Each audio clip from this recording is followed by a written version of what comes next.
Ladies and gentlemen, may I have your attention, please? Covering both sides of the big issues with the analysis you trust on News Radio 1040 WHO.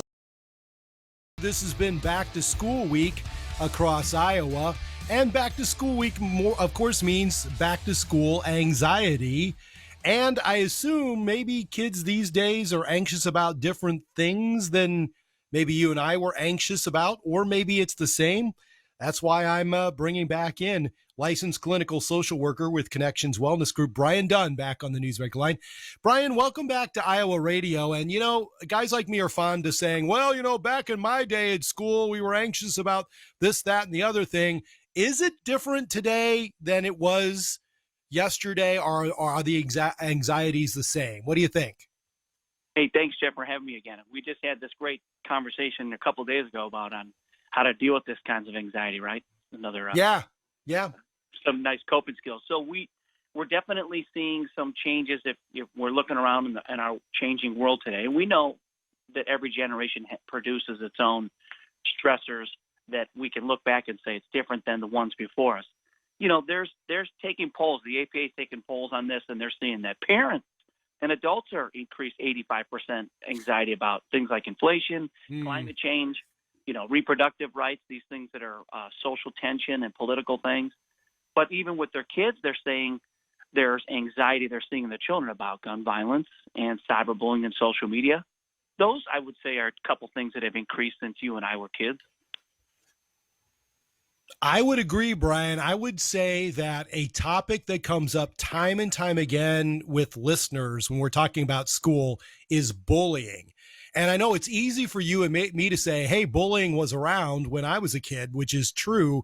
But you brought up cyberbullying, and I just think the bullying these days is being amplified among our kids. Don't you think?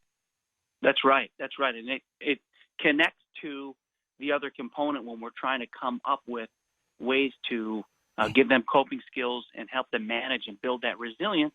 We have to be looking at what they're watching and what they're doing on their screen time, especially when they're below a certain age.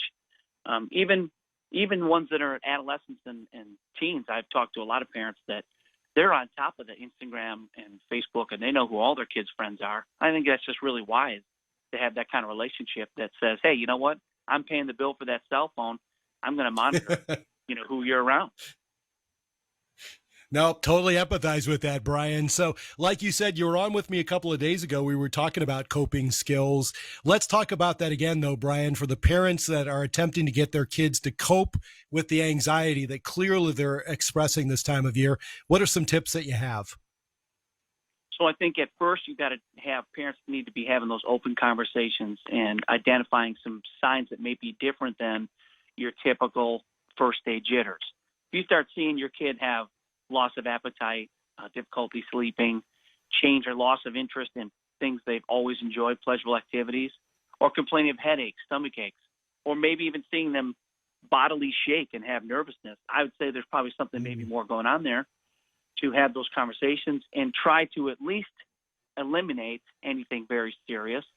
And at the same time, teaching them good coping skills, like we already know that skin-to-skin contact, like we were talking about the other day, the oxytocin, that literally brings down the arousal state in a person who's undergoing stress. It's give those kids a big hug, hold on to them a little, give them a warm hug in the morning.